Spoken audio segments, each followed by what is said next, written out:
Okay, part two. So now when it comes to the dream that I was speaking of, right? This makes a lot of sense because in the dream there wasn't a lot of grass, it was a lot of dirt, and it's giving scorpionic energy. So when we come to this full moon in Scorpio, there is going to be a groundbreaking event in your life that is going to help create something new around that, okay?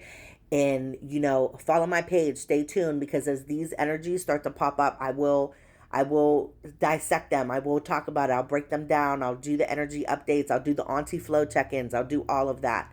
Okay? Because as we are coming into new ways of thinking and new ways of doing, there's going to be some things that pop up that I'm already speaking of that will pop up for you in the future, let's say a week or two from now, maybe even a month from now.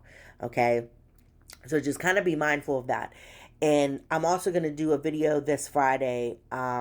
I made a mistake yesterday when I said that Venus was in Aries. So if you read the caption at the bottom, I said, P.S. Venus is actually going to be in Gemini on Friday the 24th. This is going to be real big for the collective in terms of in this new space that we're in, how we're building new connections and using that intellectual aspect of Gemini to help be creative, help make new connections, help build new relationships, even the relationships that you currently have that need worked on. You might not even be called to, detach from someone. You might be called to refine the relationship that you already have with that person. And when we come into Venus and Gemini on Friday the 24th, the collective will be given the opportunity to do that, okay?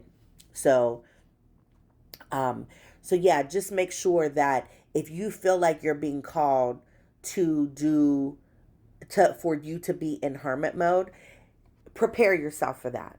Okay, do whatever it is that you need to do. Buy you a couple books so you could sit in solitude. If you haven't already, look up different ways for you to do a spiritual bath, for you to be able to have that time for yourself. Light some candles, sage your space, get some crystals, right? And I'm also getting to that, like, the collective is like the one thing that you can utilize best for, going through things that are happening or popping up in your life is being consistent around utilizing crystals, right? And I came across something the other day that I seen, and I've never seen it before, and it was called a black rose fluorite, and I'm like, I've never seen that before. It's beautiful. However, I seen someone take like a blue light, and like it looks like a black crystal, almost like an obsidian. But when you put the black light into it, you can see like purples and pinks and like, hues of like bright colors in it. But you can't see unless you put blue light to it. And I feel like that wasn't a coincidence that I was shown that for the first time, especially in terms of it being black. I feel like as we're coming into the full moon in Scorpio, I'm going to acquire some. And I would highly suggest that you guys also do the same if you don't already have it. And if you do have black rose fluorite, comment down below and let me know if you've had success with using it, how it makes you feel, what you've done to be able to create something in your life around utilizing that crystal. This platform, we are creating a community. So I would love for you guys to help engage with not only me, but everybody else who's watching and liking and sharing and favoriting and all of that. Okay. But I I really feel like us utilizing the crystals is going to be big this year, especially if you're a Reiki master, or even just diving into Reiki 1. You being able to utilize the crystals for crystal grids and stuff of that nature is just, it's going to help clear a path for you. You know what I mean? And I showed you guys my crystal grid when I showed you guys my burn ritual bowl for the new moon in Aries. And over time that will change. So if you feel like you've had like a spiritual routine where you've done something for a certain period of time and then all of a sudden you're shifting and switching it up, it's okay to do that. Your guides want you to be consistent doing that. You were probably guided to do something that certain way because of what you were dealing with at that time. And then as you move through that space, as you move through that energy, it will change. And then your guides will show you how to do something new. And because Venus and Gemini is coming up on Friday, there is going to be a need somehow for you to tap into vulnerability based around indulging in pleasure.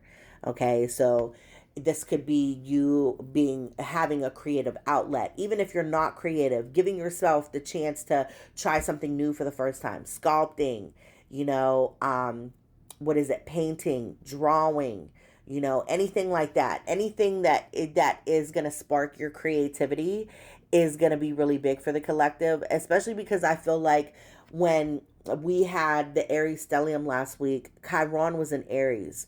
Chiron is making you heal the wounded parts of yourself, and for a lot of us that's our inner child.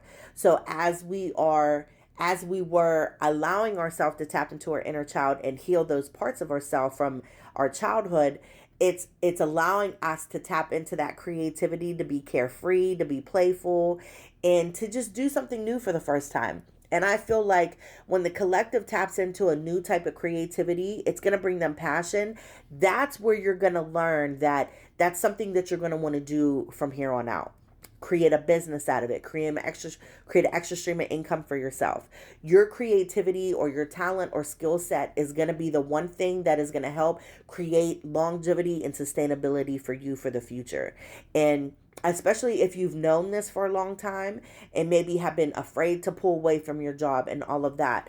When I did our weekly collective message yesterday, we did have the Tower card at the end. So the collective will probably be experiencing divine intervention where things are being stripped from you involuntarily, whether you like them or not. So this is just also another reminder that if you are feeling the need to pull away from your 9 to 5, or if it comes up that you are randomly laid off, fired, they're also doing quarterly reviews, especially if you've been recently hired. You might have had to go through that 90-day probationary period.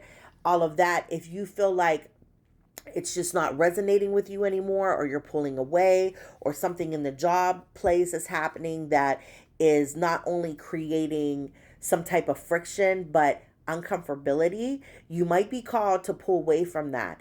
And don't fear not having the resource for you to be provided for, because if you're answering that calling, spirit is going to indefinitely make sure that you are provided for in every capacity possible. There is nothing that there is nothing that your guides cannot assist you with. You just have to be willing to invite them and allow them to help you. Okay.